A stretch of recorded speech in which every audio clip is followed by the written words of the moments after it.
Okay, so we all studied document object model, right? DOM. Okay, so when a web page is loaded, what the browser gets?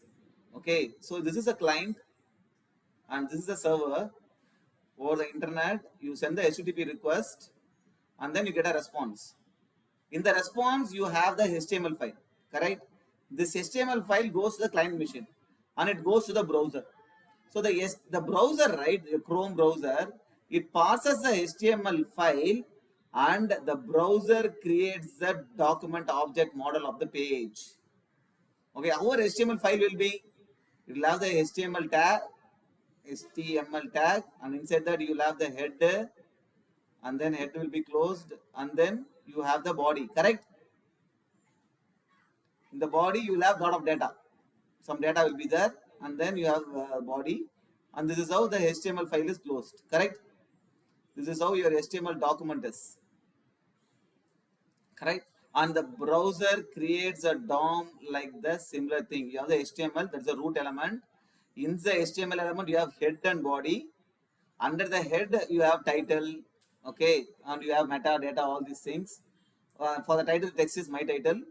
For the body, you have a element with a tag, and for this there is one attribute href, and the text is my link, and you have another element h1, right? This is the tree-like structure which is created by the browser. This is a document object model. This is representing the HTML document in a different format. Okay, this is created by the browser. Why the browser creates it? Because we can go and modify any element easily, right? Uh, so this is what is DOM, right? Now why we need DOM? Okay, what is the purpose of it? Because using JavaScript, this is the root object, right? Using JavaScript, you can go and modify this text, right? Suppose you click something, something has to change in your web page, right? So if something has changed in the web page, then you have to go change the HTML file only. Then only the web page change will be shown, right? Instead of changing the HTML file, it will take lot of time. What the browser does, it creates the DOM. From the DOM only, it reading the DOM only, it displays the content. So if you go change the DOM, the content will be changed. So using the JavaScript code, we can manipulate the DOM. We can change the DOM, right?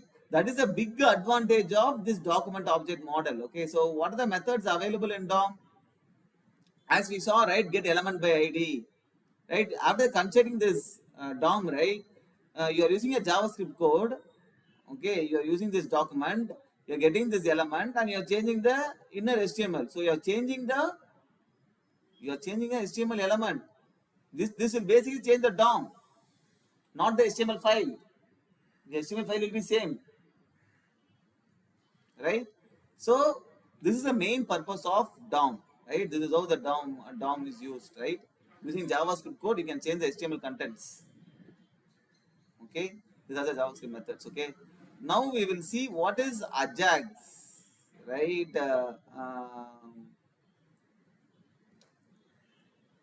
So, right, see, whenever, right, see,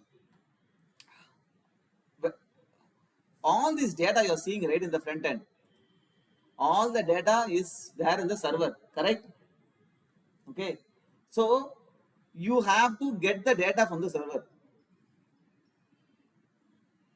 So this is a client and this is a server. It is connected to the internet. Okay, so you have the browser. Now let's say this is the Chrome browser.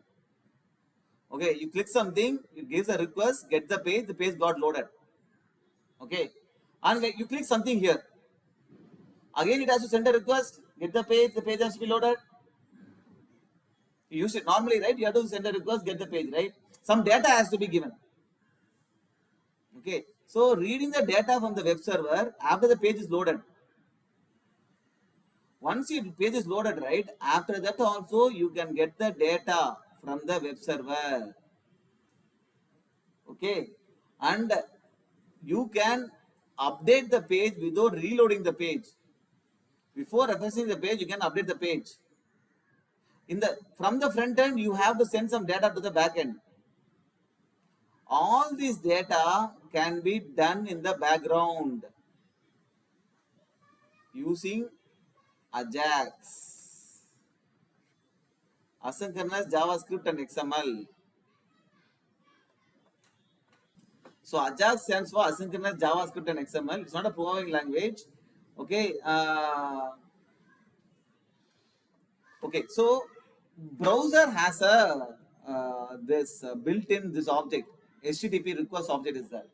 Using this HTTP request object, you can send data, request for data, and get the data from the web server. Okay. So when you are working, right,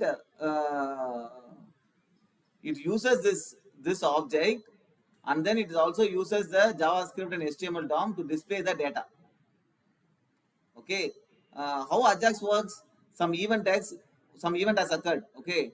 Now what will happen is it will create an HTTP request and it will send the HTTP request to the server. Server will process the data. It will create a response. You get the data, right? Until all these things happens, right? These things are happening in the background. You don't know that these things are happening at all. Okay, and you get the data, and automatically the page is updated with the new data. You are not reloading the page. The page is like that, but automatically some data is getting updated, right? Okay, suppose you are sitting on a page. Okay, support a cricket score, right? Cricket score, you are watching cricinfo.com and all, right? In the cricinfo.com, batsman is scoring run, the run is getting updated. That means what? You are fetching the data in the background. You are sending some request in the background, fetching data. You are not reading the page. Are you putting refresh? You are not putting refresh, right? You are not putting F5. But without refreshing the page itself, you are able to retrieve the data from the server in the background without refreshing the page itself. That is possible because of AJAX, asynchronous JavaScript and XML. Because this same thing is happening, right? Sending a request, getting the data and all, it is happening in the background. This is the purpose of AJAX.